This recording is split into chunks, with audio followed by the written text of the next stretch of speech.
Hi there and welcome to Lorena's Labyrinth. My name's Anna Pirelli. The comments that you see here are my views, beliefs, opinions, and sometimes they are not even my fully formed views, beliefs, and opinions. However, they are my understandings. Please do retain an open mind and reflect on any of the content and your comfort levels. If your views differ, please feel free to leave a comment. Also remember, it is possible to disagree in respectful ways. My way is not necessarily your way and vice versa. You might also find that some of the content on this playlist in regard to spiritual or universal laws, it resonates with you, meaning it feels right to you, while other laws may not feel right or they may not feel comfortable. If this is the case, the information is either not right for you or it is not right for you right now, and it might never be right for you at any given time. It really doesn't matter.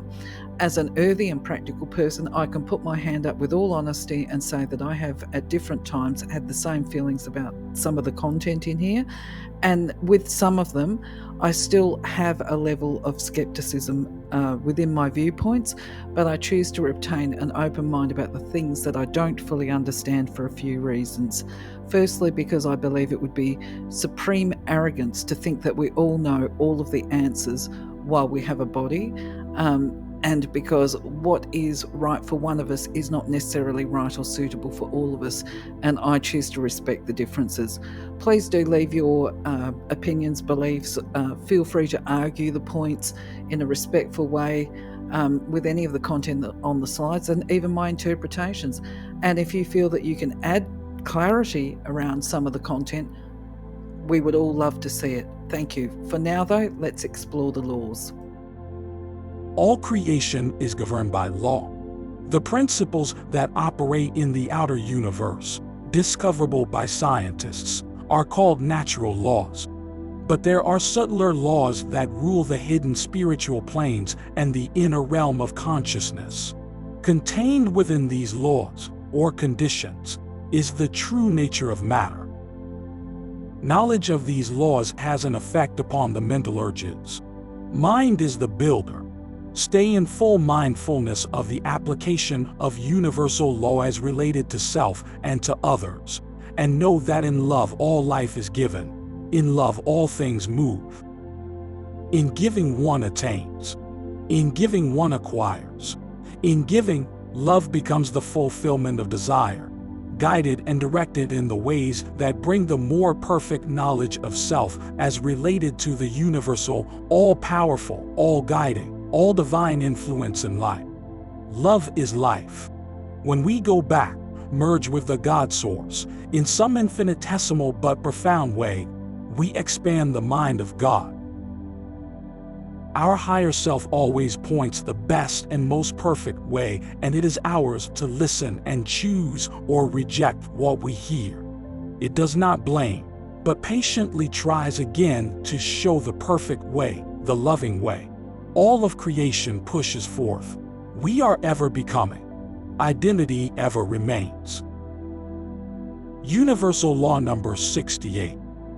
The Law of Periodicity. Training for the aspirant will be cyclic and will have its ebb and flow, as all else in nature.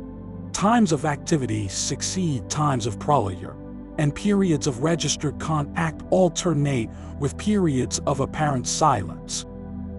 If the student develops as desired, each prolaic period is succeeded by one of greater activity and of more potent achievement. Rhythm, ebb and flow, and the measured beat of the pulsating life are ever the law of the universe.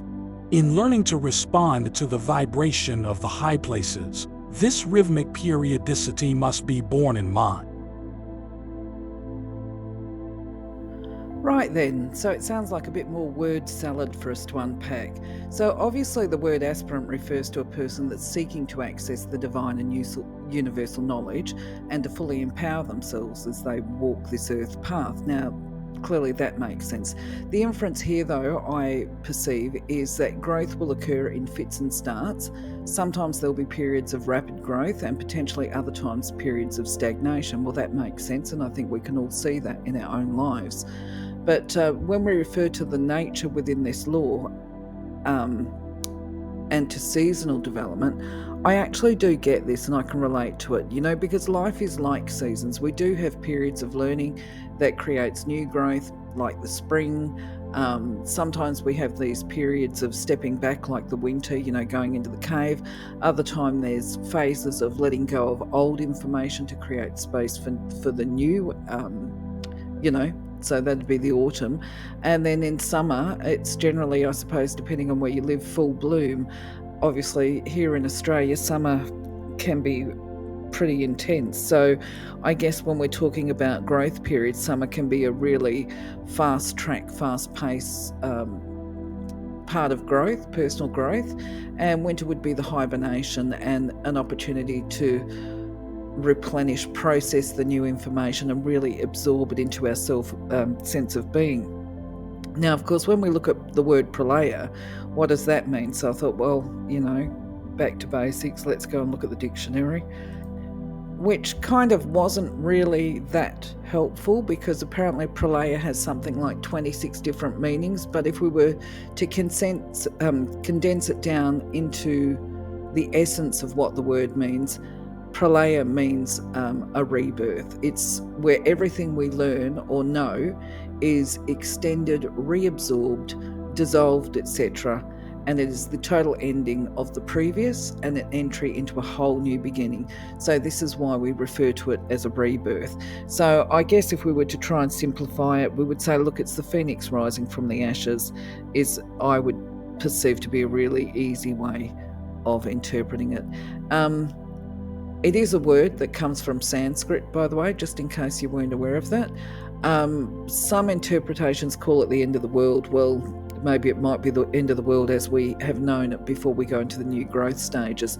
So I would interpret this law to say that with each growth stage, there is a further and further ongoing expansion of the soul, expansion of wisdom, expansion of knowledge, compassion, understanding, all those things that are associated with soul growth and raising our vibration and living with more and more light and love.